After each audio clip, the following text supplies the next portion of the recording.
Tens of thousands of football fans came to Highbury. Electrifying. Yes, guys, and welcome back to the unbreakable, the unmistakable, and the always lateable TCP Live, coming at you live at 7:33 p.m. every Thursday evening on YouTube and available ad-free on YouTube memberships and Patreon. Are we the right way around? Yes. Oh, we were just the wrong way around Yeah. in the room before. Oh, were we? Were we? Who am I? What's your name? Maybe in the main pod we actually do it the other way around.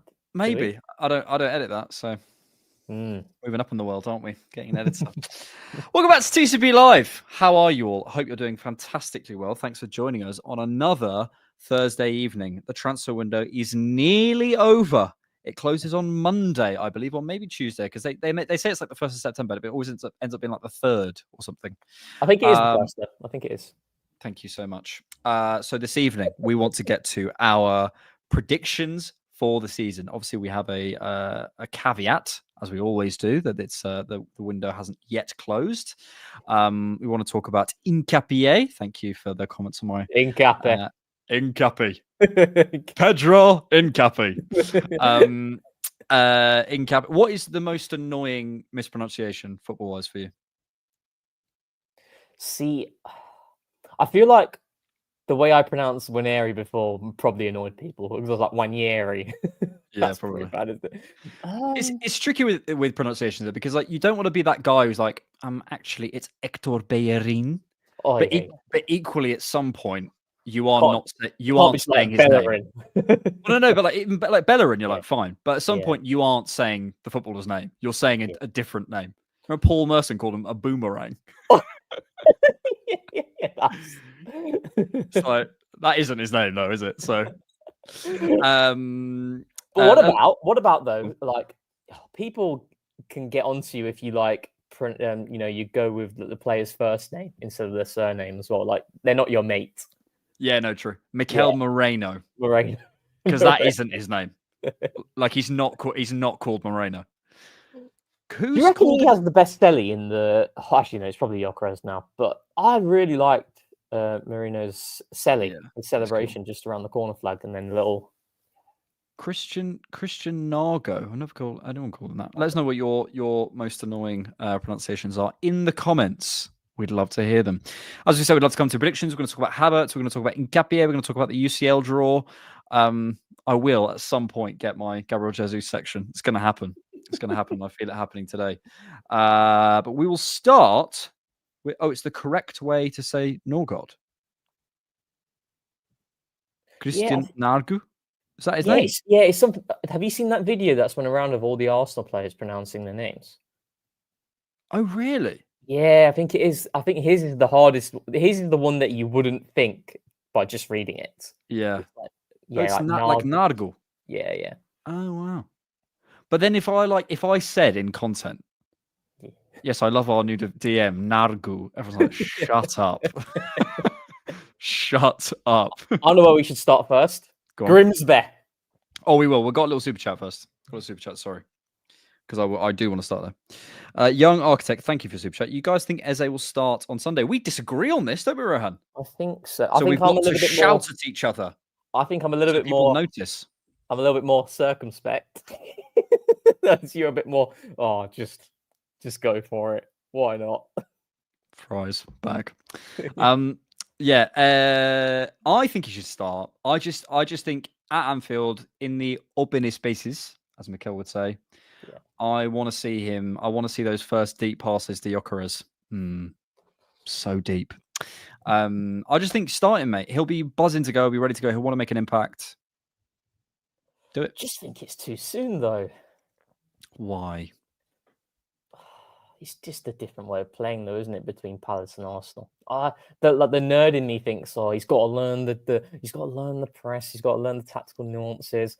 But then the passion merchant in me is like, he's played at Anfield before. We've all seen that comp that's gone around the past 3 seasons at Anfield, him cooking. Like, I just think, maybe we should do our predicted lineups at some point. Okay, we'll do them a little bit later. Let us know what you think in the comments. Who was first in tonight as well? Odds on Rohan. Nindo's first in the chat saying odds on Rohan saying the 22-23 season. You will say that at some point. Late says D-Time. Thank you so much. I take it as a compliment actually on TCP Live. David says, lovely effort on pronouncing Incapie in today's TDK video. Almost there. What is it? Almost there. Not quite there, Alex, but a good effort. Nearly there. Alex with the good hair. Yeah. Do you know what I did? I chopped off. I trimmed it a little bit so you can see my forehead a bit more. Yeah. I cut myself. You got a boo boo. I've got a little boo boo. Let's start with Grimsby. Funny. First and foremost, very funny. I found it hilarious. So when I tuned in, the fact that Grimsby were pressing from the front and they were going all at them, I was thinking, am I watching a Premier League team or watching League Two Grimsby? And the commentator also said that this isn't even Grimsby's best 11. How crazy is that? Yeah, they've got bigger fish. They've got bigger fish to fry. Bigger fish, frisch FC. And by the way, Grimsby apparently is renowned for excellent fish and chips. That's good. Should we go? Yeah, why not? Yeah, but apparently the best fish and chips is like near your ends, like Bournemouth. Shea Fred Fish and Chips in Westbourne. I'm telling you, mate. If you're ever in Bournemouth, Shea Fred Fish. If you can get in, I'll tell you that it's unbelievable. It's the best fish and chips in the world. It was fascinating. A fascinating game. I found Ruben Amorim's comments afterwards really revealing. I mean, well, not even revealing, just very interesting in terms of saying something along the lines of the players showed me what they want, which sounds like you're saying not you as the coach. Is that what you're saying? Yeah. To be honest, mate, I know this is very Arsenal centric, but this is an Arsenal podcast, so we should probably go there.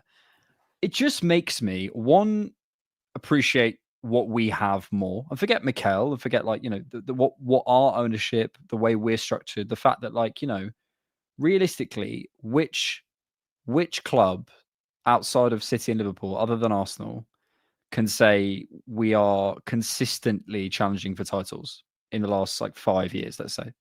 Literally, even Liverpool and City have had years where they dropped away. You could argue last year, but we still came second. So we're consistently challenging for titles. We're consistently in the conversations. We're consistently investing in the team. I know it's very easy to poo on managers and owners and whatever.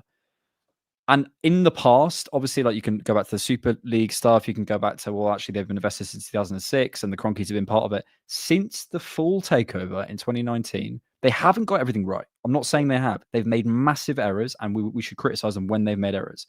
But I always try and do is say, okay, could just compare them to the other 19 managers, the other 19 ownerships. They're up there, mate. They're up. I'm not saying they're the best, but they're up there. And I think it's very easy to forget that.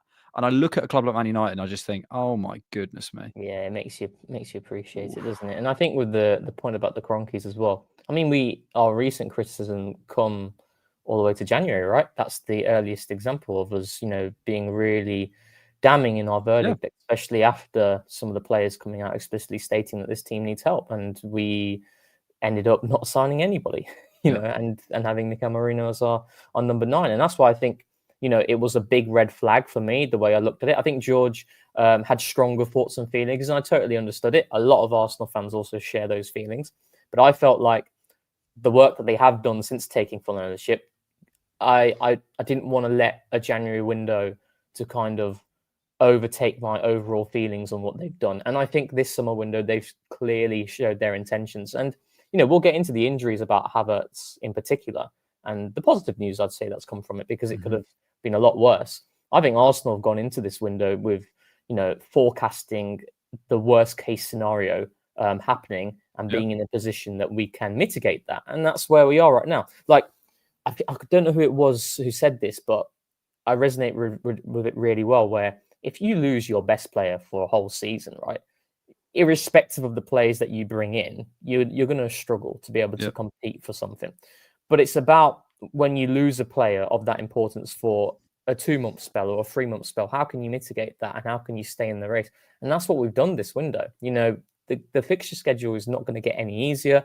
More games, more intensity equals more injuries. Yep. And I think we're in a position now to combat that a lot better. And it's Yep. nice for us to be able to be in a position to criticize Mikel as well. Yep. In this regard as well, in terms of management, because he has the tools now as well. There's no caveats in terms of, certain players before who aren't his players. This is his team now and his squad. So there's always caveats on this podcast. there Right? always is, yeah. There's always caveats. I think taking I'll come to the manager conversation in a second, but I just think the ownership thing, they have made mistakes. They should have invested in January. The Ollie Watkins thing was stupid.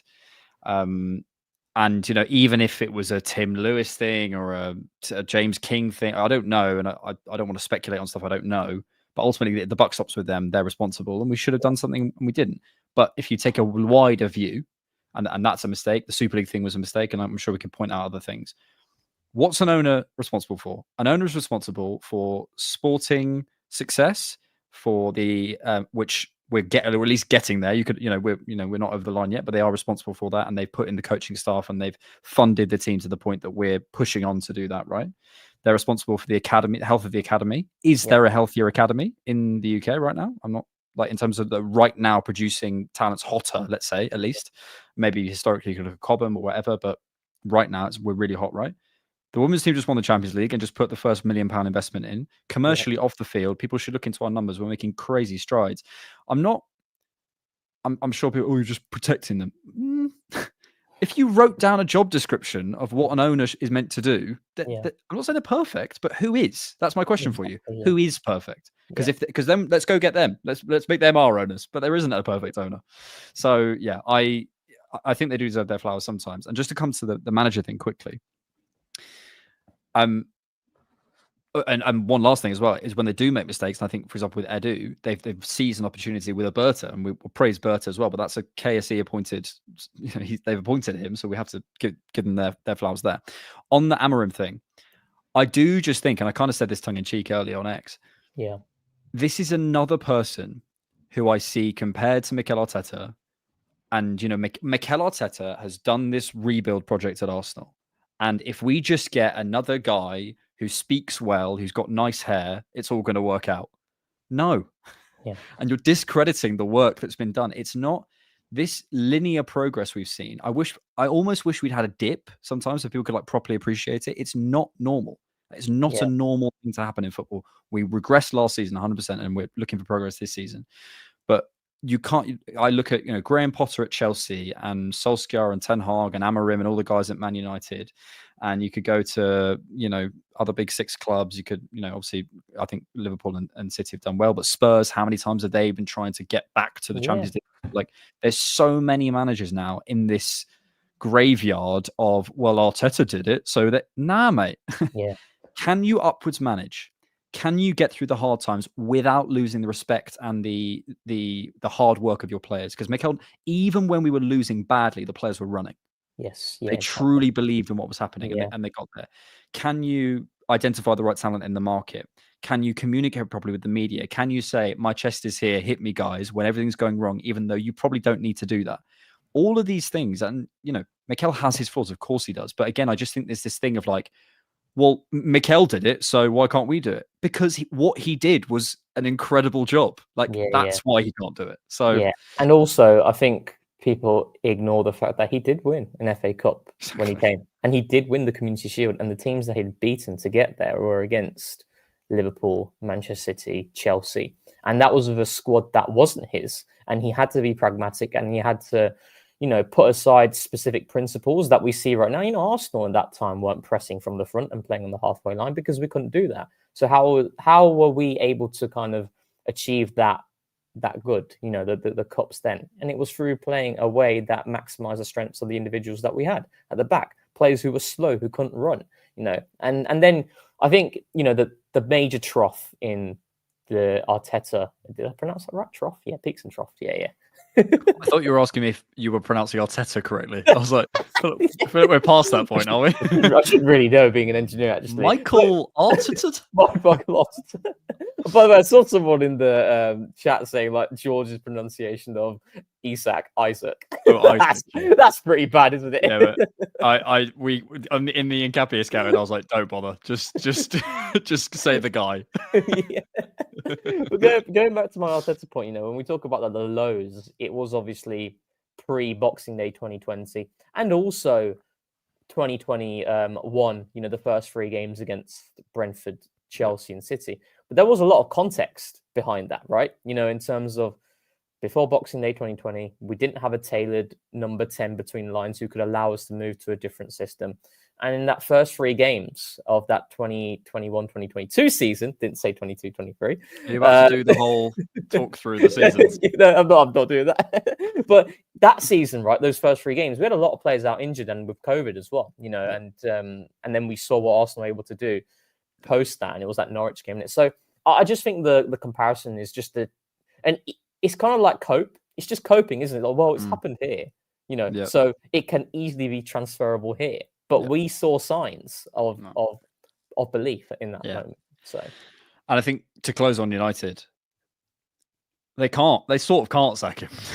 They've invested so much in him. They're going to have to keep him at least till November, December, and then it just goes. Do you know the thing with football? So we always say football goes in cycles, right? But I genuinely don't know where Man United's cycle is going to end. This bad period, And I know this is because I'm obviously a secret United fan, but I do feel bad for them. Really? Man. Man. Even if it was 20 or so years ago, there was a time. So there you go. There's the clip. There it is. There we go. I was a United fan 23 years ago. So you're a United fan, a Bournemouth fan, and now you finally came to Arsenal. Did you know there's a rumour I'm a Bournemouth season ticket holder?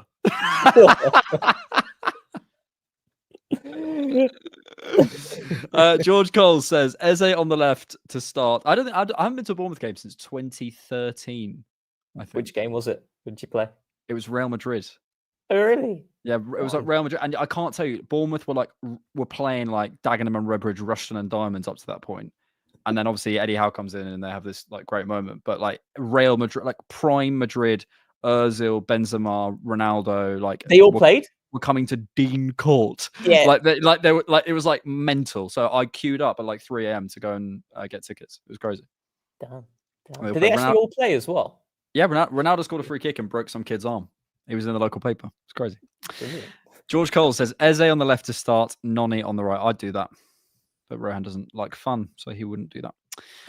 Alexandre Rodriguez says, what did you guys think about the 5.9 rated performance of your favourite boy, Sesko, last night?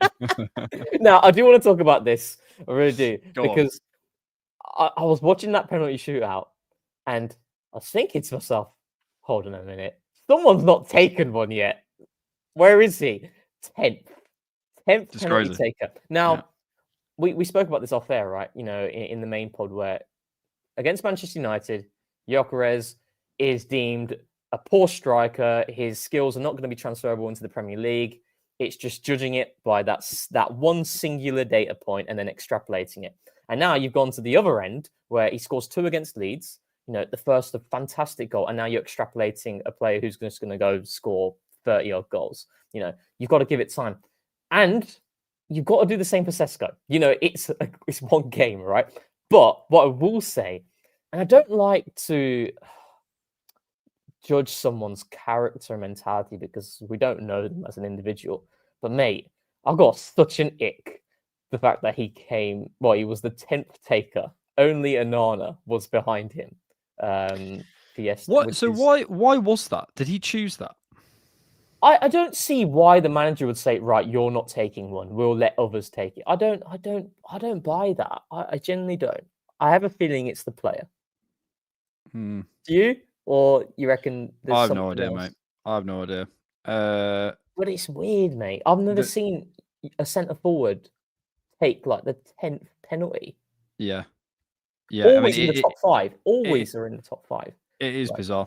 Yeah. Look, I mean, ultimately, we've spoken many times about this, and it's the thing is that firstly, there's two things going on. Firstly, there's like fun and banter and like just like football fans being football fans, and that's fine. Then there's like actual analysis, and there's like what if you're trying to actually analyze what's going on. Yeah. I don't think you can do any serious analysis based off one start in the worst Man United game ever, or in the worst Man United team ever. But yeah, that and that's kind of where I leave it. Ultimately, this I probably won't speak on this until November, December. Yeah, Is that enough sample? Yeah. Do you know what I mean? So, and there's going to be twists and turns, and Gyökeres will have a couple of games where he doesn't score, and everyone's going, oh, da, da, da, and then Sesko will score, and we go, oh, we should have got that, and then it will flip again, and it always happens that way. Yeah, look, personally, I think on the mentality thing, there's that clip of Clive talking about it, right? Yes. I absolutely bloody love Clive, and behind the scenes as well, he's been very, very nice to me. Top guy. Yeah, I disagree with his analysis there, though, and people will. That's fine. People will not agree with me here. I just think it's a very different move at 21 years old, deciding where you're going to develop best, compared to being 27 and deciding, okay, well, this might be. I've just had my peak. Basically, I have my peak years now, and I need to make the big move in. And I think there is going to be a different level of intent to go somewhere. You are going to be more careful choosing the club where you're going to develop and come to England and stuff. There is a bit more of a, I think we as fans read it as like a mentality thing. Mm-hmm. I personally don't view it that way, but equally fair enough if people think that. Yeah. It's interesting because I think the direct comparison there is like, well, Gyökeres will be taking the first, second, third penalty at least, and I do buy that, but it's that like. The cynic in me says, oh, that's a player who he's not got it in him, when the chips are down. But then at the same time, it's one game, isn't it? It's the same as the analysis that I gave in the main pod just now in terms of you have to give a player time. And what I will say is, he's very young, but I'm actually disappointed that he's gone to Man United because it's just not the right move currently for him, given what's happening there for me personally. Like, but you could flip it and say, isn't it great that he wants to go to a sleeping giant and wake it? You could flip it either way. Either way, he's had one start. So it's just like I actually thought he looked quite good against Fulham when he came off on the weekend. So we shall see. But as you know, there will be more of this Sesko. I'm sure there will be versus Gyökeres. And I can't wait. As you guys know, I love talking about it, and it doesn't annoy me at all. Amram said he didn't watch the penalty. Yeah, he was doing his DJ set. He was doing his Creamfield stuff. Oh my god. Yeah. There's nothing wrong with a tactics board though. Thomas Frank has one as well. I've ever seen Mikel with the tactics board. Yeah. I think I've seen him once. There is it's a little bit of an ick though for a manager. What, as in what? With a tactics board? To have a just to be I don't know. A bit of an ick. I'll let them have the screen. When a goal goes in, especially when they concede one and they go straight to the screen to watch what happened. I'll let them have that. I don't mind that. I don't mind a little notepad. I was just going to say you're a notepad guy. Clipboards, tactics boards that you're getting out and you're on the touchline, like tacticalboard.com. You're on tacticalboard.com. Like, I'm sorry. Trying to get the spelling right of all the players. Yeah. Control, change number, all that stuff. Yeah, I don't know. I don't love it. What else could managers do? What about thoughts on attire, suits or? Well, I was just thinking about Pep when he wore a shirt with cargo trousers. You can't do that. He wears Stone Island a lot as well, doesn't he, Pep? Yeah, he loves it. Yeah. Absolutely. I tell you what, Mikel cooked. I know it was a bad game, right? And I'm not doing 22-23. It was 21-22. It was the Spurs 3-0 holding game. Arteta's attire there was pretty sick. He was wearing like the jump. He was wearing the sweatshirt. Which game? You can probably search it. Spurs 3-0 against us in the 21-22 season. What? This is why we get clipped up. Why? What have I done? You can't. Yeah, I know we lost 3-0 and bottled top four the Spurs, but the manager. There is his attire. It's his attire. How do you remember that? I just remember when he came out of we mean business here. And we didn't mean business. We didn't mean business. The Rob Holding had other ideas, unfortunately. I'm gonna look. What Arsenal? Okay, it was Spurs 3, Arsenal 0, 21-22. It was the game before the Newcastle one. And I'm looking at what Mikel wore that day. Yes, I think it is that game, I believe. It was looking cold, not gonna lie. Not gonna lie. Mikel Arteta. This? Go on, share it. We'll have a look. Was that him? I think it was maybe a different game I'm thinking of.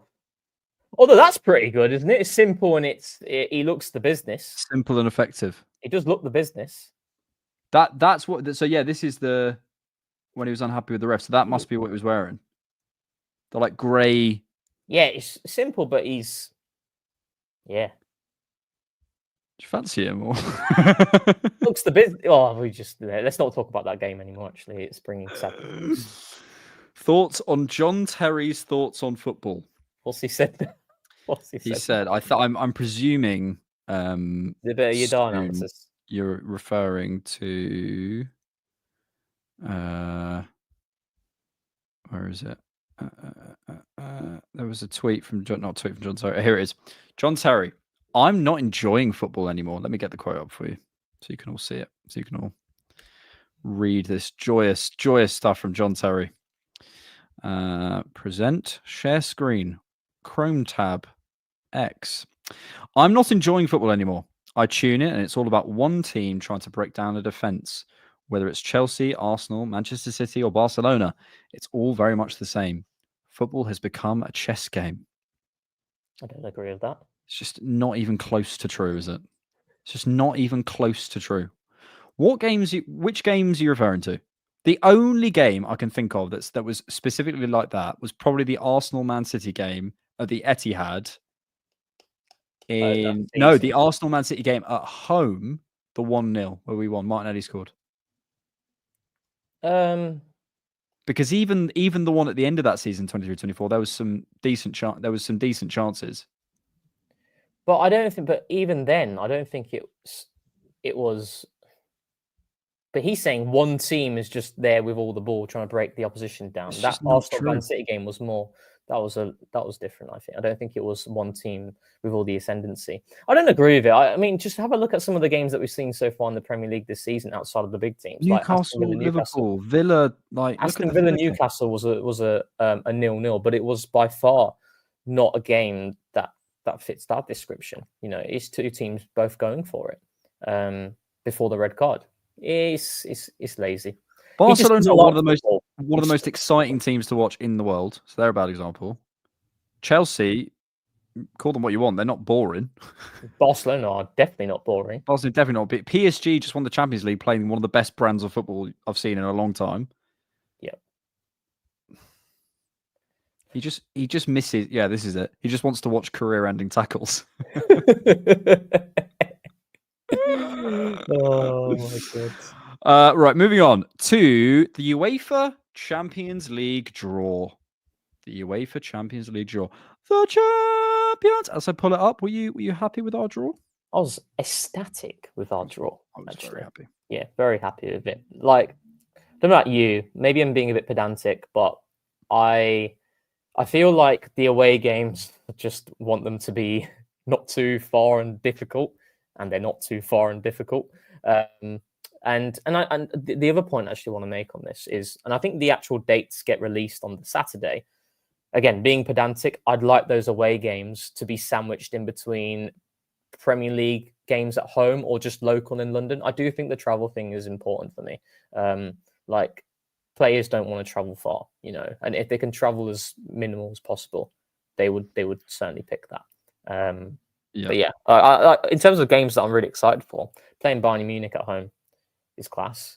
There's Atletico Madrid as well. Revenge for the 2017-2018 semi-final. Mm-hmm. Do you remember that game? I do. Yeah, the Griezmann doing the Fortnite dance. Oh yeah, that was horrible. Yeah, Griezmann. There it is. Right, I finally got it because I was looking at the Arsenal website and they were just showing us like the names. Bayern at home. Inter away, Atleti at home, Club Brugge away, Olympiacos at home, Slavia Praha away, Kairat Almaty at home. I don't know how to pronounce that. Someone could tell me. That is it's so important that game's at home, by the way. If that was away, that's like 8 hours. Where is that? It's like in Central Asia, I think. Oh, they're Kazakhstani. Yes. They're third in the Kazakhstani Premier League. Yeah. But they came first last season. Believe me now. Yeah, so that's important. So that's good. So that's going to be the game where everyone's going to turn up to the instant reaction. Right, guys? Big fan of this. Reason being, I think you get the glamour game, Bayern at home, which is nice. And I back us to put up a really good fight against Bayern. I back us to win that game. Inter away and Atleti at home, I really like, because I think in terms of the tactical kryptonite. Is that what you wanted? Yeah. I used your phrase on X, I'm sure you saw. The tactical kryptonite, I think in terms of like obviously the low blocks and stuff, I think that's less of a problem as for us now. Mm-hmm. But I like the opportunities to sort of put that right and show a different side to us, see how we progressed, etc. And then Club Brugge, Olympiacos, Slavia Prague, Kairat Almaty, and Athletic Club, mate. Yeah, really good. No problem. I mean, and if you look at Inter away, right, it's not the Inter team from last season. It's the worst version, you know. And I genuinely think, if I'm comparing it to last season, I'd say this is better. It certainly is easier on paper. It's not to say there's guarantees, but you know, against the likes of Bayern. But I really like the games. You know, I didn't want to play PSG at home again. I kind of wanted that home game. Yeah. You know, a pot one like tasty team, and Bayern Munich gives us that. So for me, it's just about where these games are sandwiched now. That's key in terms of how we can kind of navigate between Premier League teams. There is one week. There's 1 week where we play Burnley away and we play Sunderland away. So a nice home fixture would be good there, sandwiching between those two. The last season we played Atalanta away, PSG at home to Shakhtar, away at Inter, away at Sporting, at home to Monaco, at home to Zagreb, and away at Girona. I think that's a much harder group phase. Got 19 points as well. Yeah, 1 loss and 1 draw. Yeah, everything else was a win. We were really good. Yeah. We were really good. I fancy us. Spurs have had a very good. You fancy Mikel? No comments. I will say Spurs' group though is the best in terms of like from an easy standpoint. They've got really good. PSG. I saw PSG's one. Let me try and find it since it's my friend earlier. PSG have got. This is it. I'll have a look at this. Have a look. We'll have a look. Of course, we'll have a look. Where are we? Window. There we are. Bayern Munich at home, Barca away, Atalanta at home, Leverkusen away, Tottenham at home, Sporting away, Newcastle at home, Athletic away. That is horrible. That's definitely got to be the worst. That's honking. Absolutely honking. Because even like the easier games, let's say like the Athletic or Sporting, you're away. Yeah. So yeah, exactly that. Yeah, that's tough. I think we've got a nice draw. On top of a nice draw against Port Vale in the 3rd round of the Carabao Cup. Absolutely lovely. It's going to be so nice. Pizza Roll says incredible vibes. By the way, we had a comment the other day that said that we have missed someone's super chat 4 times. If that is you, I'm so sorry about that, because I think we cover every single. In fact, I don't leave instant reactions till I make sure we've covered every single person's super chat. If that is you, apologies, because I can't remember missing 4. But if we have, then obviously we're sorry, and we'll try to get to everyone. Incredible vibes around the club at the moment, but I'm curious, what do you envision for Arsenal if we come second again and don't win a trophy? Wenger out. Get them all out. You're waiting for me to answer. For me, it's massively about the manner, because I think there is definitely a world where we come second in a manner where I'm going, this can't continue. Something has to change. Something bad. And I don't know if I'd necessarily be like, the manager has to, but I'd be like, some of the players need to change. Maybe the manager needs to change. Maybe the coaching staff needs to change. Like something bigger than just a couple more players in the market needs to change. Yeah. So, and and if I felt as though in the manager was mostly to blame, if he had all the players available, he's been backed in the market. If I felt the players were performing at a good level, there weren't crazy mistakes, and it was just tactics like constantly, then I probably would be looking at the manager. So it's all about the manner of it. It's the context, isn't it? We've said it many times where like I don't believe Arsenal are above any trophy. And I think the summer window suggests that as well. I actually think we took the Carabao Cup very seriously last season, where the games against Bolton and Preston, we rotated a lot. But then as we went towards like the Newcastles, we went really, really strong, and rightly so. And I think you're going to see the same again this season. What we'll say, though, is let's say we win the Carabao Cup, but then we show no signs of progression in the league or the Champions League. And that's really damning for me. As much as I'd say, it's fantastic we won a trophy with the Carabao Cup, and like I said, we're not above it. The league and the Champions League is your bread and butter. Well, I'd say the league, because even the Champions League, a bit of luck here and there, you can get to a final, and then anything can happen, really, can't it? Yeah. Whereas a league, you can't look yourself to a league in terms of performances. It's 38 games that are grueling. It's becoming a lot tougher with the amount of money in the Premier League and what teams are able to spend.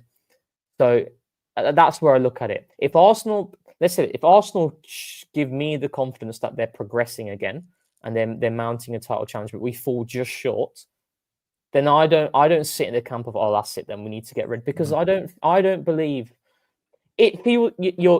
It's that external pressure, isn't it, of fans saying, right, he's been here for this long, he's not won another trophy, he's not won a trophy again, he's got all his players, he has to go. But the line is so thin, isn't it? And I know people will say that's a cop-out, but I believe that context is very important. If it's like a 23-24 season where we go right to the end, I'm sorry, but that isn't a campaign, judging from the league, in which I believe the manager is inadequate and can't get us over the line, even though the evidence right now, in terms of just looking at it from a table perspective, suggests he is. So it's the context, mate. And I don't like these questions. I know people say it's it's a cop-out, but I just don't see football that way.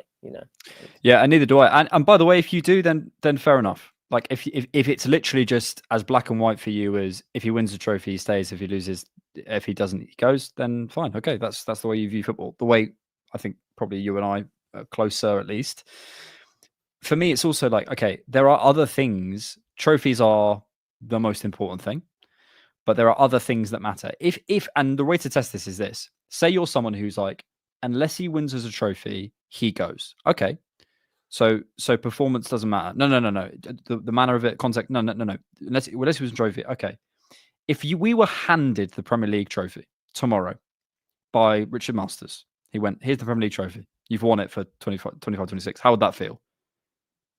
It would be a bit annoying because I want to earn it. Okay. So earning it and the journey and the competition and the fact you've gone out and won it matters. So that journey and that matters. How I feel for 9 months in a football season matters to me. How I feel my manager represents my club matters to me. How much I enjoy the football matters to me. Yeah. Seeing players develop matters to me. Seeing stuff like, for example, the valuation of our players being the highest jump from the actual book value, also the from when we bought them to their valuation now. We're growing in valuation. I'm not saying growing evaluation is more important than the Premier League, but there's many other factors. And I just don't view football in the sense of, unless there's a trophy, I don't enjoy it. Yeah, exactly. I don't know. I wouldn't know how. I wouldn't know how to be a football lover. I don't know how you're a football lover. I agree. If you only care about trophies and don't care about anything else. If you rate it, the most important thing by an absolute country mile, I think it's the most important thing. Maybe I'm a little bit closer, but I just like the manner we do things has to matter. Like it has to. 100%. And like for example, if you ask a lot of Arsenal fans some of their favorite seasons, I'm pretty sure 22-23, I'm not going to say the game, but 22-23 and 23-24 are campaigns in which people can resonate with a lot in terms of the enjoyment that they had. But we didn't win anything that year. But you saw your team progress to a level that's given you the confidence that they can go again. So I like imagine we're doing podcasts, we're doing, like reviewing every single game in which we have in 80% of the season, which we're super happy with how we're playing, but there's a little period in which we're not happy, but that's all ultimately dictated the margins in terms of the winning the title or not. Would I then go at the end of the season and say, all right, I just want to remove this manager now because he's not won the trophy? No, because that's not been part of the journey that I've gone through. And yeah, maybe it's not like the mentality that people associate with being elite. It's not, the way we're talking right now, people would assume that's not elite mentality. That's not how the top clubs run. But I don't think. I disagree. I see it that way. So I don't think it's the way to view it. And also, like, it's also forgetting football is an entertainment product. Yeah. You can say I want to win trophies. Why do you want to win trophies? Why do you want to win trophies? Because it's entertaining. Okay, so the most important thing is it's entertaining and you enjoy it and you feel that connection. That must mean that the journey and how you get there and the manner of things has to matter. Like it must matter. So if 99% of that is good, do you think I'm not in a rush to chuck it away, is my point. Yeah, exactly. Do you also think a big reason for it is the ability to be tribal, Of course, and having those conversations with your mates and bantering and stuff? I think that's a large part to it. And I think that's totally fair because, me and you, we win the league. We're going to be proper giving it, But at the same time, I don't think, I also think, mate, like there is, careful what I say here. If someone said to me, I really don't care if we win cups or not, as long as I enjoy going to the football with my son on Saturday, I'd be like, mate, I fully back that. Like, fair enough. Like obviously you want to win, but like, the most important thing to me is going to football on Saturday with my son. Great. I would never judge that. But there are certain people who are like, people who don't view football the way I do are holding back my club. Yeah. I wouldn't say the guy going to the football with his son on a Saturday is holding back. He's not on the pitch, is he? Like he's just going because he enjoys it, and it's not as important as it. We all have different viewpoints on it, and I just don't think it's. I think people use it as a stick to beat other people to make themselves feel better to some degree. Yeah. It's just like it's weird, people. Like I say, people have their different ways of experiencing it. Like I definitely assume season ticket holders for Arsenal or whatever team they follow, a lot of it for them is just that repetition of every year. Yeah. It's I'm going to the Arsenal now. It becomes the norm for you, and it becomes something that you can kind of remove yourself from the real world, the working world. The day-to-day job and having that, I think a lot of people sometimes don't really care about the result. It's just just part and parcel of the day and what you do pre-match, post-match. So it's different ways of how you like it. So. And some people do only care about the result, but I wouldn't begrudge them. That's their life. But it feels like some people who only care about the result begrudge others for the way they view football. It's like no one's saying you can't think that. It's just you're annoyed that we don't think the way you think. It's like a weird disconnect that I find odd. Soon, you're thinking of the Arteta jacket fit, Rohan. Which Arteta jacket fit? Yeah, I can't remember the game. I think he's right. This is one of the wokest moments on TCP Live of all time, by the way. Although, no, I'm not saying anything. No, I'm not going. Speaking of which, thumbnail check. Absolutely. Yeah. Thumbnail check. And I think Ford has cooked here. I mean, he always cooks, but I think he's cooked again. Let me just get it up. Thumbnail check. Let us know what you think in the comments down below. That's very good. I like that. That's very good. It tells a story. Yeah. It works as a thumbnail. Levy's sad. Incapier's there. Eze's smiling constantly in everything I see him in. Mikel Arteta, rate the fit on Mikel, seeing as you fancy him. Where's the hidden Rohan? I'm going to go somewhere in here. Let us know what you think in terms of the rating in the comments. Down here. Right in his armpit. Right in his arm, maybe on Eze or something. Maybe he's on Incapié. Is that how you say it? Yeah, we'll call it that. I can't see the hidden Rohan. We've done a proper...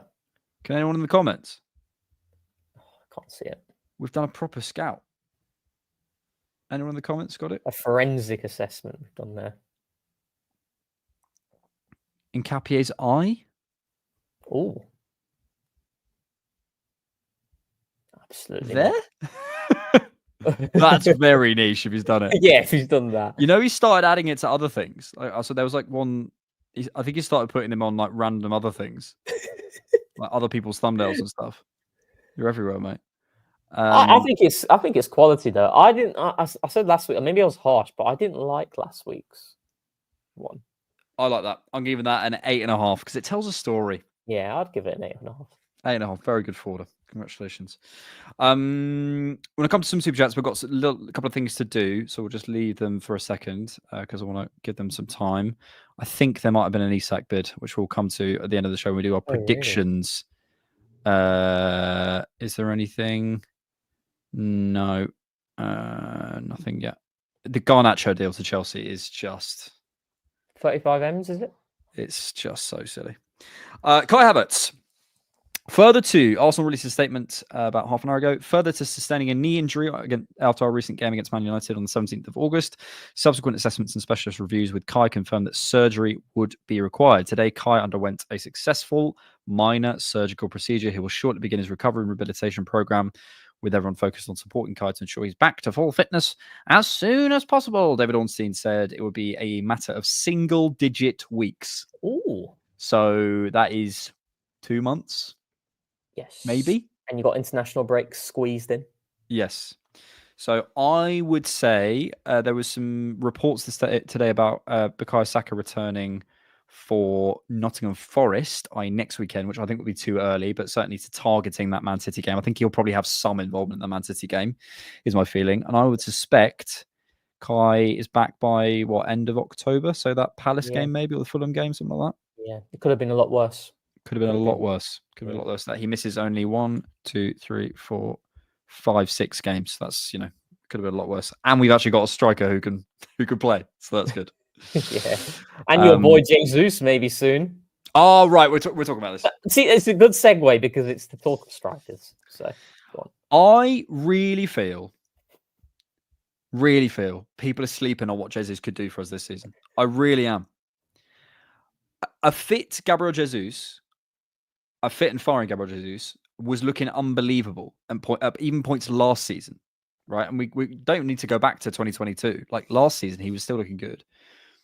I think he will have lost that explosivity and whatever, but I think someone of his talent and his brain as a footballer can have a massive contribution. I'm not saying as a starter, but on the bench, off the right, off the left, finishing games, closing games, giving us a little bit of something. I think Gabriel Jesus has something to give us this season.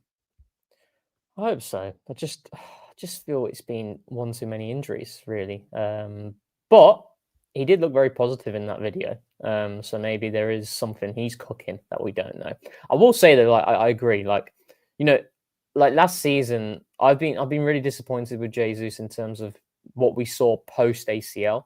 I felt he lacked that ability to create separation at an instance, which he had a lot more before the ACL. Which you do, though, post-ACL. Yeah, exactly. But then I got sucked into it last season in that week where he just battered Palace on his own.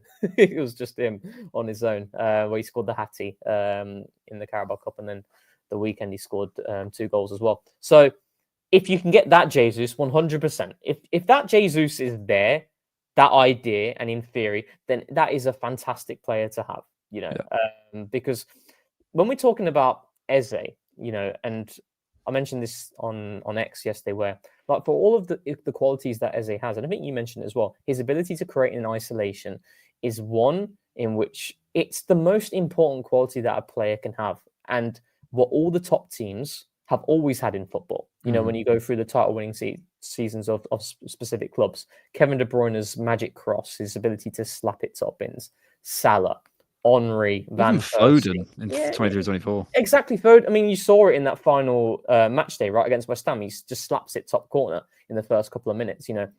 Talent that supersedes tactics. We don't have enough of that. And Jesus is the player who can do that. When Sevilla, Champions League, moments like that. Exactly. Like how many times that you can see how many times you've seen Gabriel Jesus just weave out of tight spaces 2 or 3 players he's beaten? That's not tactics. That's just individual quality expressing themselves. You have that with Eze. You saw it with Gyökeres as well with the goal that he scored against Leeds. And Gabriel Jesus has that in abundance if you can get that version of Jesus back. But that's a big if, though, isn't it? It's something that we still... It's a big if, mate. But even Jesus, some of that stuff isn't necessarily... Like the bounce he had in his play in 2022, I don't think we'd get back. I think that's gone. But some of the stuff he was doing physically he was getting there, and that was after an ACL. I think it was MCL apparently. Well, so yeah, some of the comments said MCL in 2022, but then he did obviously his ACL. Yes. And he had other knee troubles as well. So like he's gonna take a little bit of time to come back.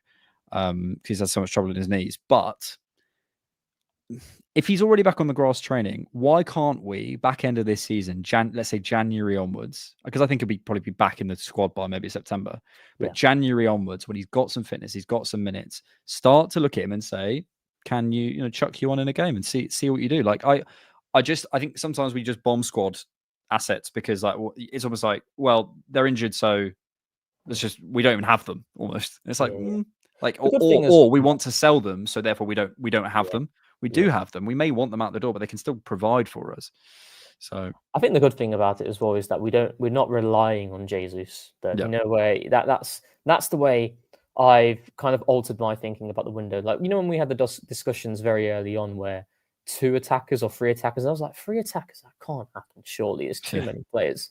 But I just think we're in a different era of football that's going to remain because of the number of games that we have to play, and we've already seen the evidence of 2 of our stars going down with injuries. It was absolutely necessary to have that third attacker and not to go 2 attackers and then saying, well, Jesus is going to be back in December, so you've got an additional body there. It's like, no, we need players who are fit and available, who have that durability, and then if Jesus can contribute as an addition to that, that's the perfect blend. And I think that's the mindset, I certainly have to adopt, because I did feel a bit difficult with it at the start where like, well, he's not going to be able to play enough. He's not going to be able to play enough, but injuries are happening, aren't they? Yep. And it will continue to happen. So, Yep. So when it comes to this, is wages are a problem, Alex? When you put into context, like the wage bill, like what's Arsenal's wage bill right now? Arsenal's wage bill. Nothing like ridiculous. So, whether you believe these websites, so Capology has it as an annual payroll for a weekly payroll of 3,254,000 and an annual payroll of about 169 million pounds. When you put an extra, like let's say Jesus was on 150,000 rather than the money he's on. Across a year, that's in the overall wage bill is a bit of a drop in the ocean. And I say that not to say we should keep him around then or whatever, because he's clearly on too high wages for his squad role. Yeah. But I say that I think we hyper focus on that. And for me, an asset like Jesus, get him out because of his wages. If we just get him out on loan because we're worried about his wages, firstly, is it such a big deal across the course of the season, or is it a bit of a drop in the ocean in our wage bill? And then, really, the point: compare it to Liverpool and City and Bayern and Madrid and stuff. Their wage bills are A, already higher than us, and B, they usually have, actually most of them have multiple players on these crazy numbers. I'm not in any way suggesting that Jesus should stay on that number, but if we want him out the door as quick as possible because of his wages, in context, like, yes, it would be nice, but it's not like oh my God, please get him out the door, he's sapping us. It's in context, and when compared to other people, it's not great, but I'd rather have the asset if it's just a case of like, just get him out. You know what I mean? Yeah, and I think also it'd just be a good way to kind of raise his value anyway, come from January onwards. If he's able to stay fit, you've got a player who's going to be able to give us a little bit more, as opposed to just getting rid of him. So yeah, like I don't really get stressed about the wages stuff. The other thing is also I wanted to talk about, and maybe I'm kind of digressing a little bit, but I don't know if you get your thoughts on the Kiwior deal and the potential Kiwior deal to Porto, right? So according to Hand of Arsenal, 15 offers, that Arsenal had, so not shy of suitors for sure. And if you do like simple supply and demand, you'd say we'd be able to get around about 35, 40 million for Kiwior. If there's 15 offers and then we're going for the lower bound of 22.5 or 23 million is for Porto. And I think people are using this as a stick to beat Arsenal with being a poor selling club. I don't see it that way. What it is just the club are rightfully allowing Kiwior to go to the club that he wants. And for me, mate, if it's a £10 million difference from the highest bidder to Porto, right, it's not going to be a lot more than that. I can't see it being that a case of that. Yeah, you're going to say? Yeah, it's tricky because you have to balance two conversations which sort of seemingly counteract each other. One, 10 million to Arsenal. You have okay. Let's do one side of the argument. You have to be cost efficient. You have to try and get the most amount of money for your players. Absolutely. The sales thing is a thing that we've discussed that we need to improve as a club. Like we're not the best. I don't think we're the worst selling club. There are worse clubs than us, but we're not as good as we could be in that area. And I think we know that. But also, as we discussed before, there are other reasons for that. And like winning stuff is ultimately the way to sell well, right? But equally, on the other side, you have to do right by people. Is 5 or 10 million here for a club making the money that they're making? This is where I'm going. And for me, are Arsenal dependent on this 5 to 10 million to do the next piece of business that they're? And it doesn't feel like we are. This sorry to cut you, but I think this is like the key point: is that before we've been pushed into these conversations, haven't we? We've been pushed into. We got 3 million less than we could have done for this player. It doesn't feel like we're in that world anymore. We're out of that world a little bit. I feel anyway, and I could be wrong. But I don't think Real Madrid are sweating over 5 or 10 mil. On a sale. They're getting higher sales, to be clear, but in terms of they're not sanctioning a sale because of 10 million or whatever it might be. They're not, because they're dealing in much larger numbers, and that's what we're doing now. B, we're competing with, and it's not to say we shouldn't try and get the best deals. But I also think you need to do right by people. So it's balancing those two sides of the argument. It 100% is, and like I say, like for me, the way I look at it is Arsenal are not dependent on this 10 million difference of Kiwior, of what he could give us versus what we're accepting, which is from a team of Porto who historically aren't big spenders. I think their top spend was for that striker who's at Atletico Madrid now. George likes him, Samu. Oh, Samu, yes, and that was, I think, around 30 million. So they're not big spenders, right?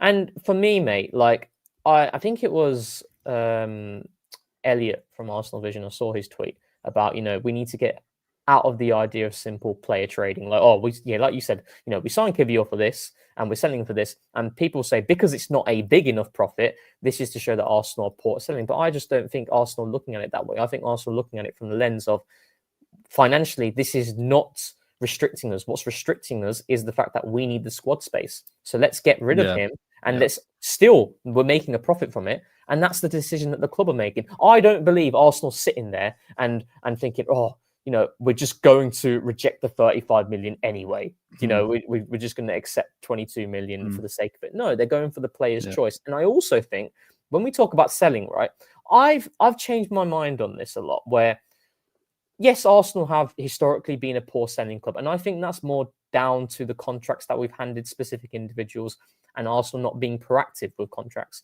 But like, for example, Sambi Lokonga, Fabio Vieira. Let's look at Fabio Vieira as a case point here, yeah? He's probably going to get around 15, 16 million, if we're getting a sale, right? And people will say, that's poor business, we should be getting more. But who's going for him?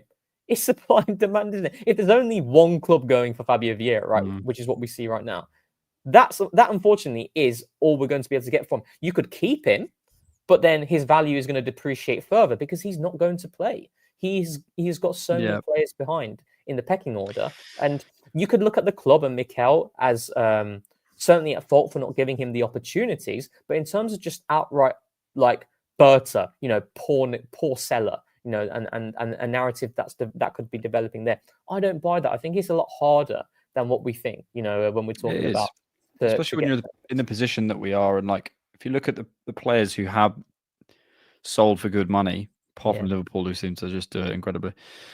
Players who have got, it's ultimately, as you say, it's supply and demand. It's players who people want, and the club didn't really want to sell, and like we're not in that position with a lot of these players. So it's hard because as I say, you're balancing two sides of the conversation. You're balancing how much is it, is really 5 million in the grand scheme of things compared to a squad, compared to the benefit of if we get rid of Kiwior, we can sign in Capier. Yeah. Are we in that world of going to, because I remember I remember conversations as a Arsenal fan, I'm sure we all do, in 5 years ago, whatever, going like, how can we be selling Guendouzi for that money? Yeah, And it's like, exactly, it's like, that's the way. And I get that because we're in that world. We feel we've got to count every penny.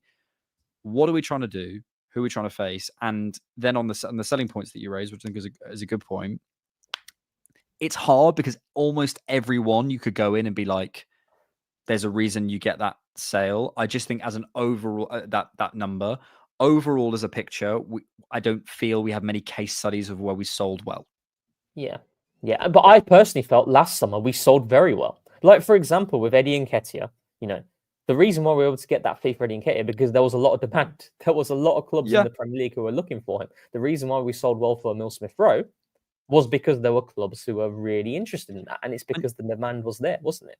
And you could say Balogun and whatever. Yeah. So there have been some good, but like what I mean is like case studies of like very good, very, very big numbers for a very good sale at a very good time. We haven't I suppose for me that the criticism that I would project towards Arsenal from a selling standpoint is not selling at the right time and holding on to a player because you feel he can give more. Like, for example, with Ainsley Maitland-Niles, we had a really good offer from Wolves that we turned down and we didn't play him much the following season. His value depreciated and then look what we got in the end for it. Those are things that I think the club can be criticised for. But when it comes to like an outright Sambi Lokonga decision right now, this window, mate, we're going to get peanuts for him. And unfortunately, it's because teams don't want him.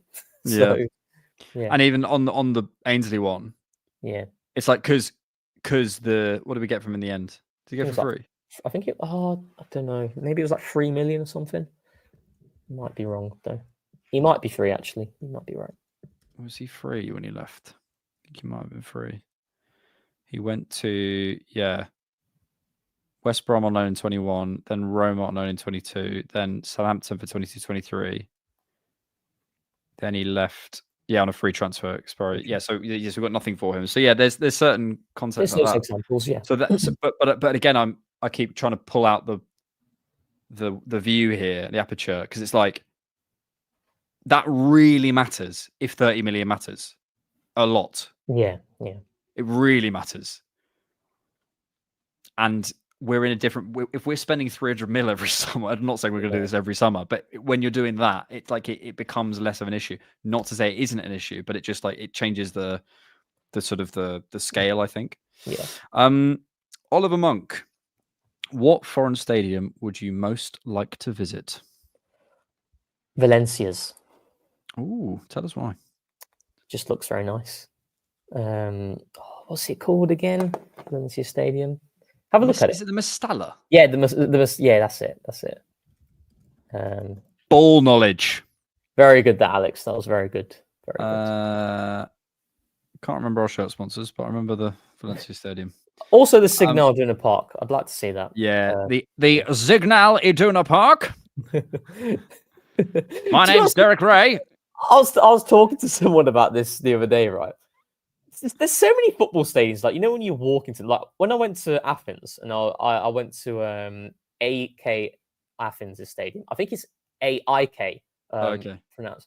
And you don't, when you're walking there, you don't see the stadium and then it's just there. It appears, It's just there. Like, I was walking through to get to that stadium and it was just a really rural area.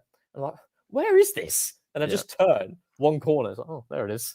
Yeah, it is amazing. I love those types of stuff. I mean, like even like Kenilworth Road types. I quite like the stadiums from that perspective. I think in terms of a foreign stadium, I'd love to go to the Boca Stadium, like and go see like an Argentinian derby or something like those sorts of, where the flares are everywhere. It's like that'd be those games you're getting terrifying. Your head probably Absolutely terrifying.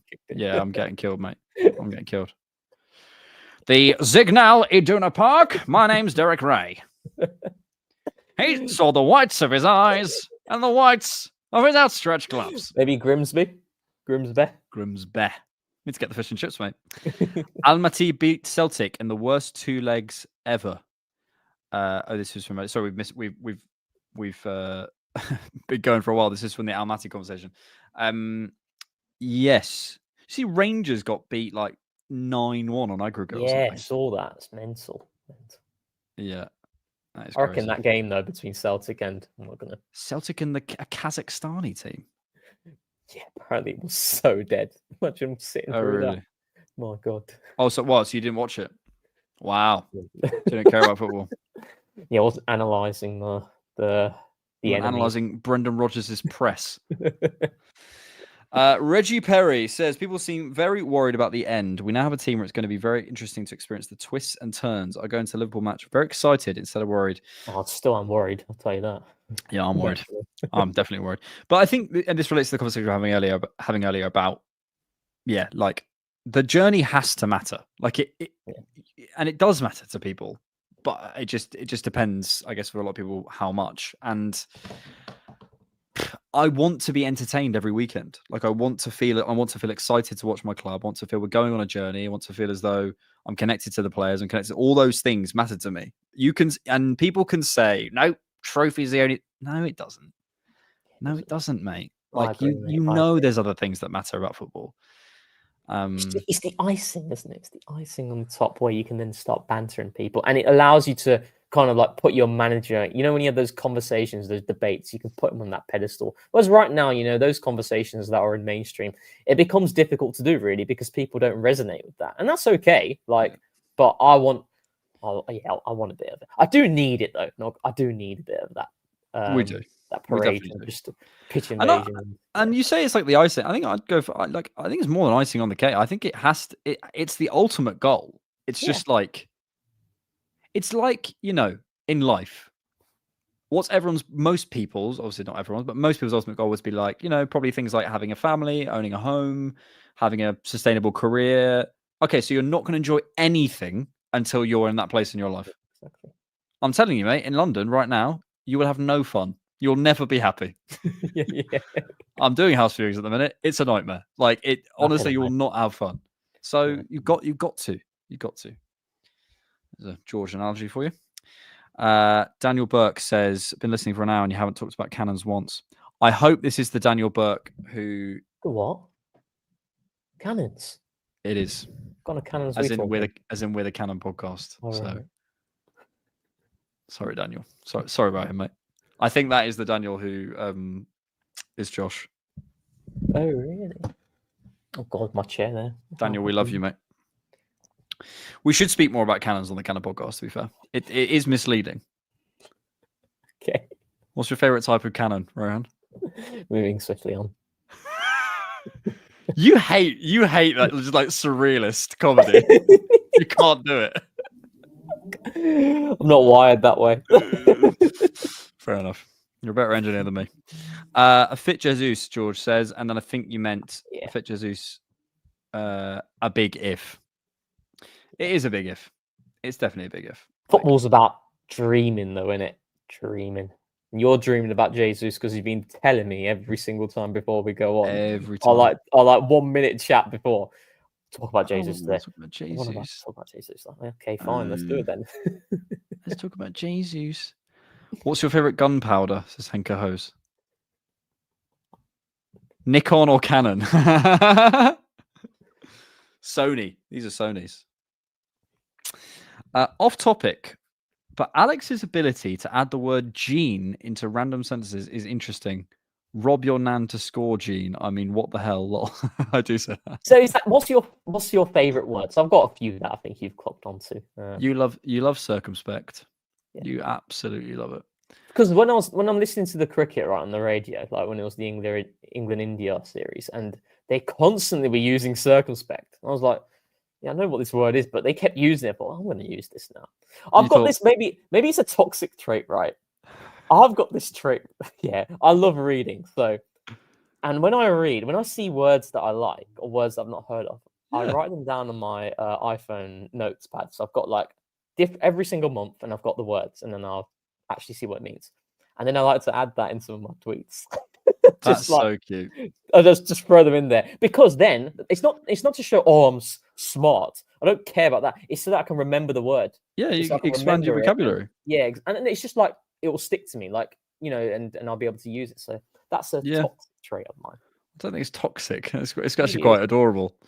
What's yours? I don't know what's my favourite word. But also something that you'd like to share, like I just did. Because you're feeling vulnerable. Do I? I don't think I have like a thing like that. I'm not weird. No, I think I used to actually. Oh, I love doing it. I genuinely. Or do you know what I used to? Okay, here's something I used to do. When I was a kid, there would be people, I don't know, like Harry Styles or whoever. I'd like see them on TV and I'd try and talk like them at school. Okay. Like slightly more Yeah. like Harry Styles is like slightly more Manchester. And I like going to school and like talk a bit more like this because I thought it would make me look cool. And I'm probably like, "What are you doing? Maybe What's he doing?" The way you talk, that must be all over the place because you just in your associative memory, you just like. This is why I can. People in your mind. Why I can do the accents, mate. Because I just went into school and practiced who I'd heard on TV. Yes, there you go. Prediction time. Prediction time, people. We have all of the standard predictions. So we have obviously Premier League winners. We have the Champions League winners. We have the FA Cup winners. We have the Carabao Cup winners. We have the top scorer. We have the flop of the season, and we have our relegated. But I would love to get some viewer suggestions for categories. I've got an idea. Go on, Rohan. When the transfer window closes, You at the back. Yeah. Me, miss, me. Do people do that one where it's like, oh man, I bet you were that kid. No, I'm the one where you do that, but then you're also off the chair and you're like, please. Did you ever call your teacher mum? I did it a couple of times. Yeah, worst moment of your life. That was a bad one. But what we should do after the window closes, we should do one of the main pods, me, you, George, and we have like on a nice sheet all of our predictions. I'm writing these down. Well, nice, good. This is going on a Google Doc, which I will share with you, my friend. I love a Google Doc. What have we made of the new FIFA game? Says soon. Oh, I stopped playing 3 years ago, actually. 4 years ago, actually, maybe. Rohan stopped playing the FIFA game. Are you a gamer, Alex? No, I sold my PS5 a few months ago. Oh, really? So you were recently a gamer then? I played Black Ops for a little while with my housemates, and then I got bored. See, back in the day, I was a proper gamer. Fortnite is the best game that I've played, hands down. And I've played a lot of games. I used to love Minecraft. See, I thought that was not a bit of me. I quite like the I quite like the noises in the background. So who are you impersonating here? My name's Derek Ray. Who even is that? Derek Ray is the commentator of FIFA. Is it? Yeah. See, so I might have stopped playing a long time ago now then. Fortnite blows. See, what they've done with Fortnite apparently, though, they've done like no build now. So it's just like COD. Whereas the Fortnite's USP was the building. It was the ability to do 90s and then like slap someone up. Oh no. I got rid of that. I got rid of the give it a version. So I just had that in. yeah, that's important. Changing font. Here we are. This is a classic TCP Live thing. TCP Live predictions. So yeah, let us know in the comments what your give us some, what's the word? Like user generated, not user generated. I'm tired. User create. You know what I mean? Give us some suggestions for categories. User generated. So this is just for Arsenal, yeah? We're doing in terms of like the individual ones, like flop and top scorer. Yeah, let's do. Yeah, let's do that. And your camera has gone. Oh, for Pete's sake! It tends to happen that. Do you know what it is? I'm moving house soon, as people know. Yes. You can't see me at all, can you? Okay. This is great stuff. What people don't know is this room is absolutely boiling. I'm sweating every time I stream. Really? Yeah, it's ridiculous. I don't know what's wrong with this room. It's crazy. But also because I have to close the windows. House purchase? That you, Alex? Good lord. It's not a purchase. It's a renting situation. Oh, Because you guys don't give us enough super chats. That's a joke. That's a joke. But if someone wants to put in a £10,000 super chat, I wouldn't say no. Where are we? Actually, don't put it in super chat because YouTube would take half of that. So just send it to me, PayPal. Right, TCP Live. Yeah, Arsenal predictions. So where we come in the Premier League, where we come in the Champions League, where we come in the FA Cup, where we come in the Carabao, who's the top scorer, who's flop, who's relegated. We had a suggestion from someone on a super chat. Prediction suggestion. When is the first PGMOL apology? Put that in. In relation to us, I think. Yeah. Yeah. Yep.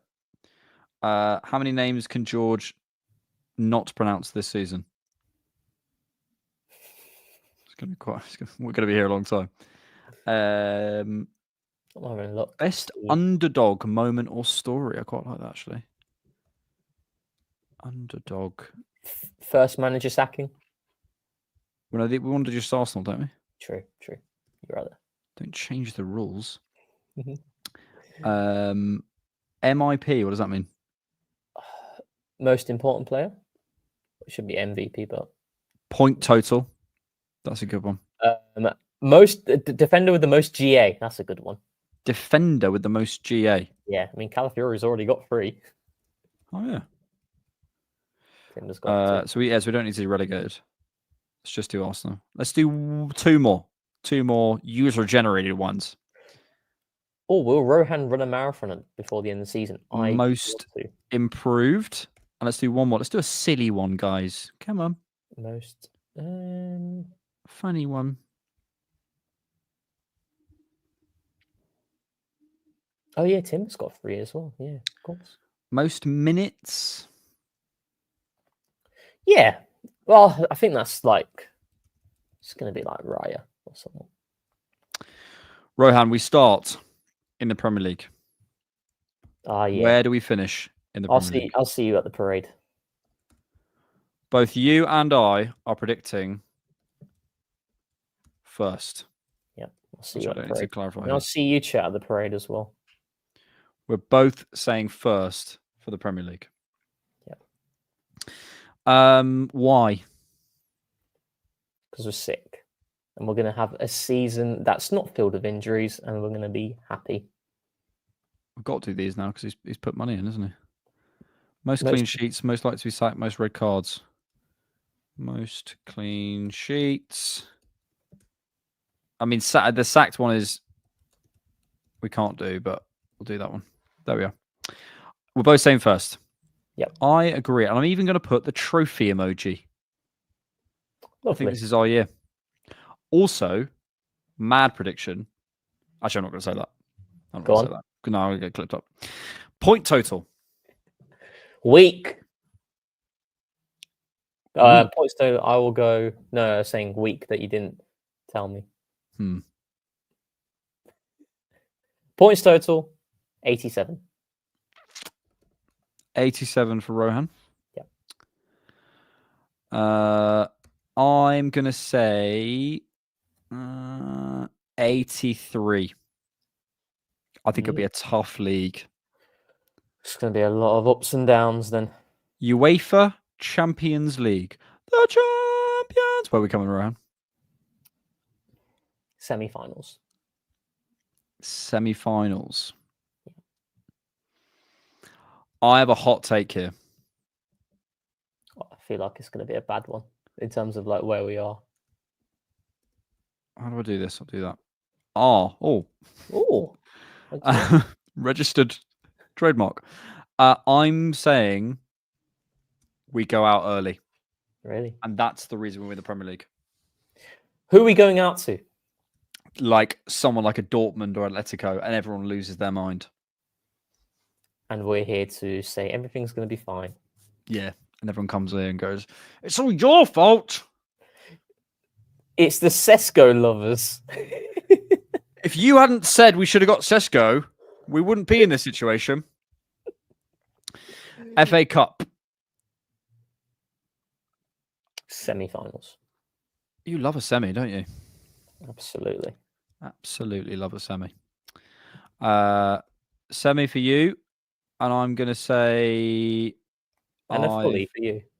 Actually, no, that got... didn't make any sense. I'm going to say a final. So we're losing in the final. No, I'm going to say Rohan. Ooh. A cheeky FA Cup win. Jeez. We're doing the double. We're doing the double, mate. We're doing the double. Blimey. Carabao. I think we'll win the Carabao. Ooh. Got to get past Port Vale first, though. Could just put winners, couldn't I? Rather. Yeah. Winners for Rohan. I think we're getting... We've only got 2 in our history. I think we're getting to the semi-final. Who are we going out to? I think we're going out. Not Man United because they're already out. Whee! Who are we going out against, chap? Like a Palace or... Yeah, I think it's like a... I think it's not a shock. Brighton. But like we get Man City or something. We always get Man City in the Carabao Cup. Top scorer.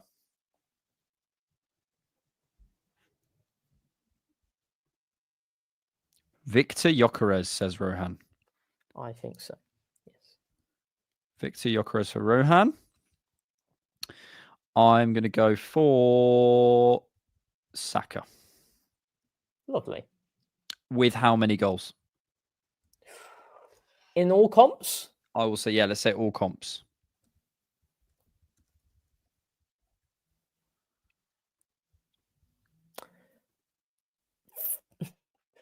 Go on. 30 for Gyökeres. 30 goals, all comps. Yeah. Saka, I will go goals. All comps. All comps, 26. I mean, that would be a very good return. I think he would have hit that as well if he did. Very good return. I think he'll be hitting 45 something GA across the season. Second for Josh in the PL, first in the Champions League. So yeah. Second in PL, first in Champions League. UCL final build up will suck. That will be horrible. Give us your predictions. We'll come to them once we finish these. Flop of the season. For us, right? And it doesn't have to be just signings. Yeah. Let's not anyone. Yeah.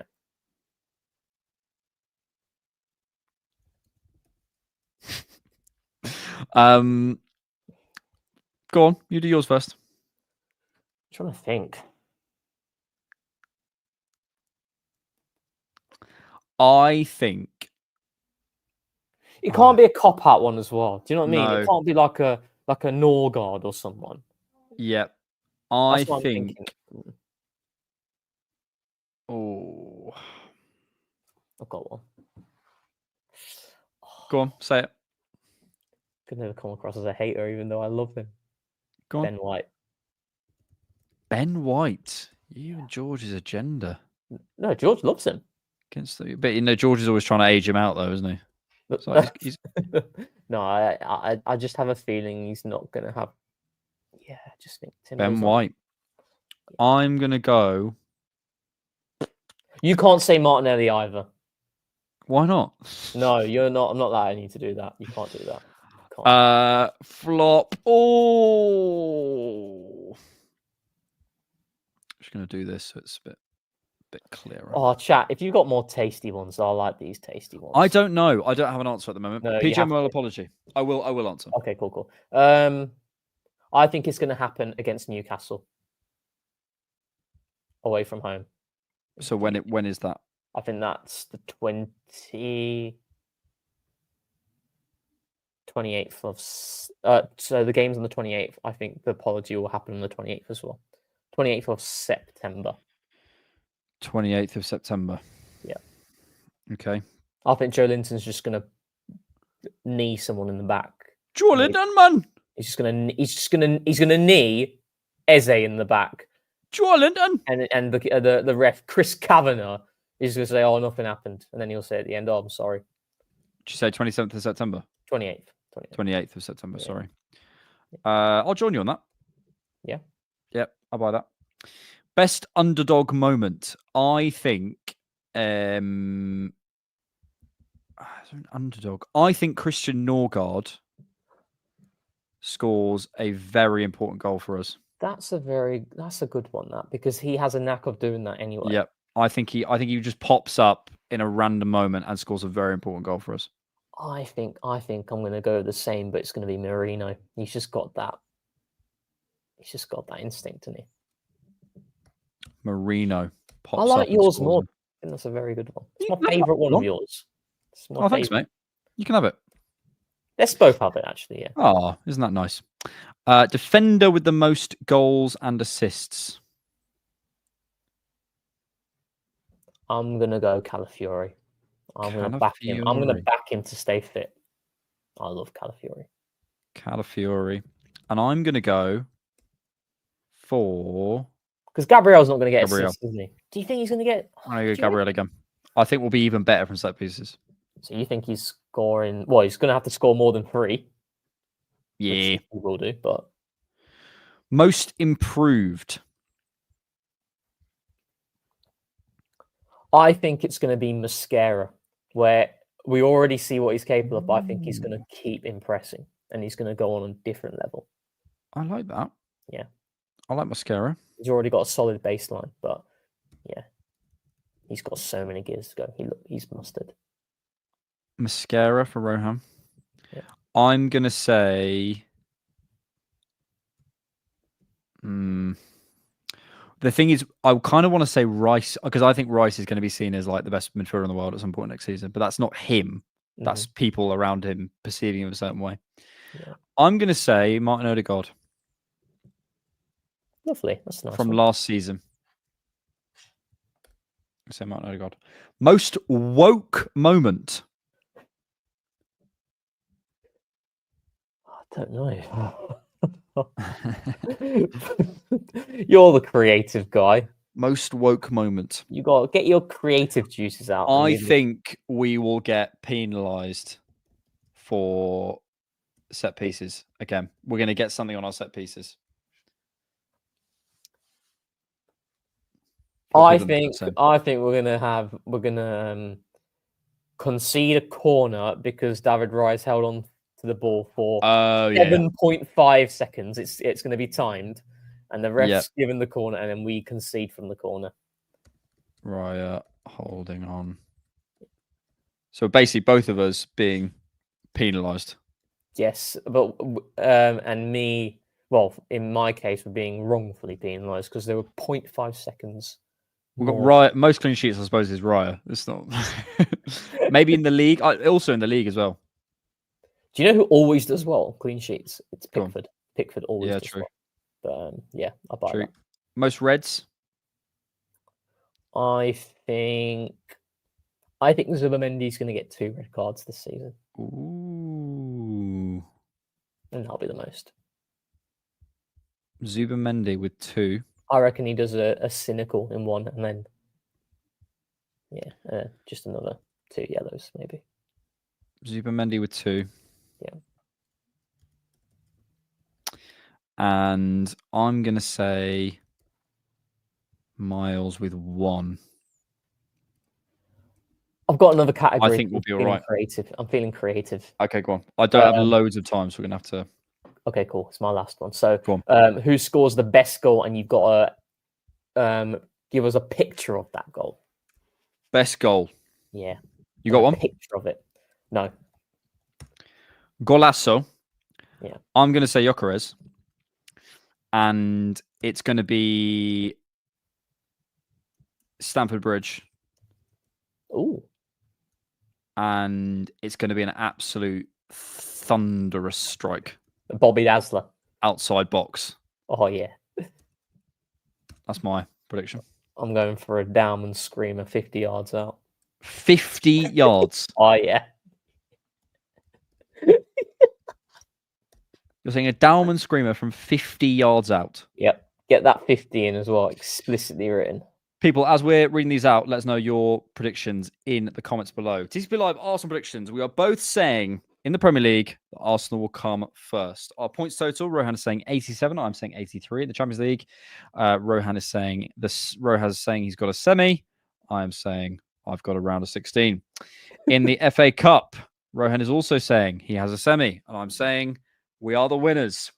Carabao Cup, Rohan is saying winners, and I'm saying semi. So we're both saying we're going to win a cup. Top scorer in all competitions here as well. A lot of actives. A lot of semis going on.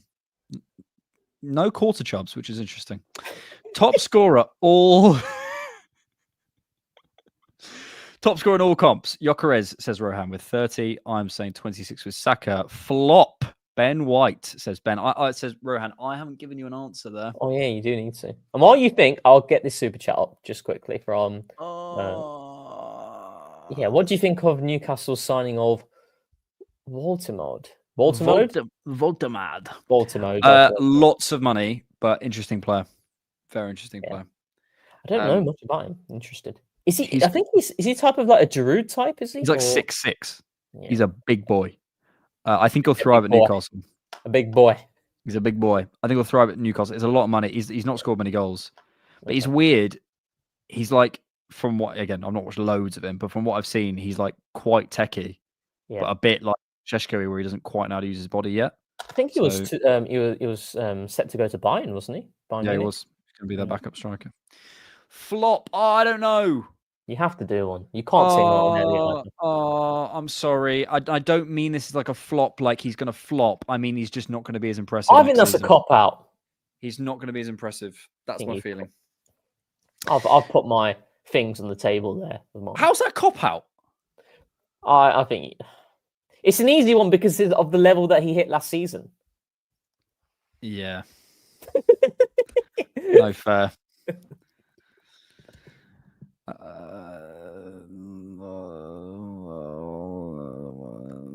I don't know. Shocking. No, I did it. PGML apology. 28th of September for both of us. Best underdog moment. Norgard scores a very important goal, say both of us. Defender with most goals and assists. Calafiori for Rohan. Gabriel for me. Most improved. Mosquera for Rohan. Odegaard for me. Most woke moment. Penalised for Raya holding on a corner, says Rohan. And for penalised for a set piece, says Alex. Most clean sheets. Raya. And we both say in the league as well. Most red cards, Zubamendi, says Rohan with 2, and I think Miles will get one with 1. Best golazo, Gyökeres, Stamford Bridge, thunderous strike outside the box. Dowman, 50 yards, says Rohan. Oh, I don't mean Miles. Who do I mean? Final act of this pod. You've got to give me a juicy one. I don't even think Ben Watt will flop, but we had to answer. I know people are thinking that I'm thinking Gyökeres. I'm not. I mean, I've told you what I think of Gyökeres, so I want him to exceed my expectations. It is hard to be fair. I'm gonna say.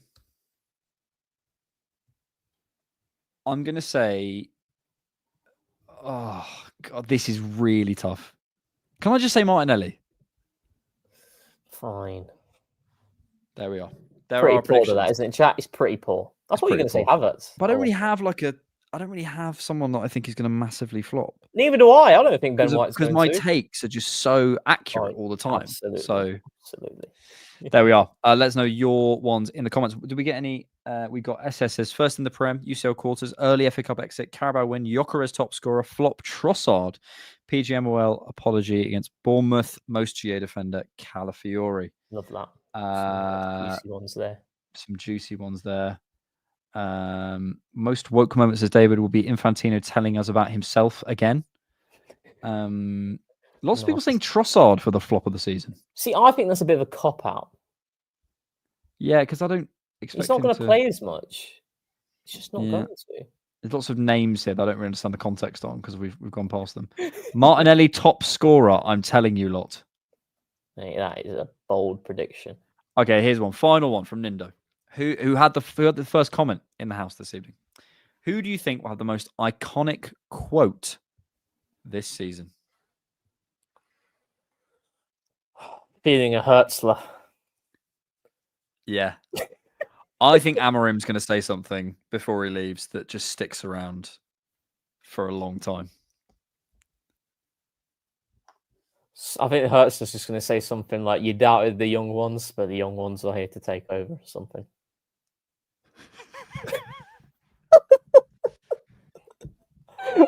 Oh god! Top 10 coldest Rohan Jivan moments. See, Hertz though with the sleeves and his tattoos. You doubted the young ones, but the young ones are here to do something. God, that was actually really bad for me. Go on, give me one. Give me one, and you got to give a bit of a like. I think Amarim will give us a. The players hate me. Okay, I hate the players. Or it just leaves. And then leaves. Like Roy Hodgson after England lost to Iceland. Like, yeah, boys, I'm done. Thank you all for joining us on TCP Live. Apologies, I have to scooch because I have to get on a train this evening to go back to my hometown of Manchester or Bournemouth or wherever I'm from, depending on your agenda. Rohan. Yes. Thank you so much for the joy of spending time with We're on you. for an hour and 35 minutes, so we've done. Gone over. No Princess this evening either. When's the Princess back? Don't know, but you know what? He's back soon. Oh, Great British Bake Off. It doesn't clash with TCP Live though. So. Do you know what I've been watching recently? Love is Blind UK. Oh, see, I had that phase where I was watching that sort of stuff, Love Island and all that. You look a bit like Cal from Love is Blind UK. Oh God, who is that? He's quite a handsome guy actually. Oh, Similar nice. haircuts. Thank you. Good stuff. Good stuff. Thank you all for being here. Thanks so much for watching. We have a Incapié scouted out for patrons. We have a director's box phone in on Sunday. We are still in the process of sorting out George's Tactics Corner, but he's got some family issues as we mentioned, sending him love. We also, what else is going on? We might have a surprise pod for you. Said that. Might have a surprise pod for you on disgusting. Saturday potentially. I'm not going to promise that because it's still in the mix, but we might have a surprise pod for you. Main pod was out Tuesday. All the good stuff. As always, make sure you're subscribing. Make sure you're following Rohan on X at Rohan Jivan AFC. I need to change that actually. Rohan Analysis. I told you. Just change it to Rohan Jivan. Okay. Thank you so much for watching. Thanks, Rohan. Thank you. And thanks for keeping Arsenal. Tens of thousands of football fans came to Highbury. This was one kind of queue the ladies thoroughly enjoyed. Electrifying. Electrifying. Inspiration for Arsenal. A monster leap on a monster day in North London. They are intent on going all the way.